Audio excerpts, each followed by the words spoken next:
Better Than Goodbye by Kinney Scott. 1. Ken edged his bare toes to the rough crack on the linoleum floor, then stepped back one baby step. He dropped his drawers to his ankle, grabbed his pee-pee, and took aim at the toilet to go for a new record. When his arc of urine hit the porcelain lip and splattered onto the floor, he went up on tiptoe to gain a little extra height. The yellow stream made it into the bowl with a splash. Wiener, winner! His celebration echoed a little too loud in the bathroom, and he winced, missing the toilet again. Kent didn't want to wake Mommy or have her find a big mess, so he kept quiet. After tucking his pee-pee back in his Spidey jams, he climbed onto the counter and took the towel from the ring by the sink. He used that baby blue terry cloth to sop up the mess on the floor. So Mommy wouldn't know, he folded the towel in half, hung it back in place, and smoothed it flat, just like that. Out of the bathroom and into the kitchen, Kent stretched for the light switch and flicked on the fluorescence. He fist-pumped, excited about his Captain Crunch, a brand new box of cereal he picked up at the store when Mommy took him shopping after school on Friday. Saturday morning treat, Mommy had said when she tossed it in with the Cocoa Krispies and Fruit Loops. She'd let him have all his favorites. He'd never seen so many good things in the basket, not even on his birthday. When they'd walked down the next aisle, she'd piled in the thin lunch meat he liked, a soft loaf of bread, and his favorite chips, the ones that came in a big red tube. It was the best day ever. Kent rounded the counter and dragged a chair from the dinette into the kitchen. Climbing up, he stretched for the box filled with Crunch Berries. Mommy, can I have cereal? He asked, not very loud. No need to wake her. He didn't hear no, so that meant yes. Asking quietly when Daddy was gone on a long trip in his big black truck was better than waking up Mommy on a Saturday. She always liked to sleep in on the weekends, and she'd bought the cereal just for him. He carried the box and a bowl into the dim living room, where the drapes were shut tight, but it was light enough to find the remote and turn on his favorite cartoon, Rugrats. Yippee!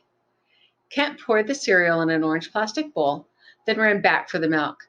He'd learned the hard way not to carry a bowl of cereal to the coffee table with the milk already in it. That had been a big mess, and a bigger spanking. Back in the living room, Kent carefully poured the milk. Not too much. His mouth watered and his stomach rumbled. He looked around. No spoon. Shit. Kent slapped his hand over his mouth. His eyes went wide, and he hoped his mom hadn't heard the bad word. She could say shit as much as she wanted, but he couldn't say that or the F word at all. If he did, she'd slap his face, lightning fast. Mommy was quick, but her slaps weren't too hard. No bruises, just bright red finger stripes that always disappeared before he went to school. When he didn't hear her bedroom door, he knew she hadn't heard SHIT. A quick dash put him back in the kitchen where Kent pulled open the drawer and got a spoon.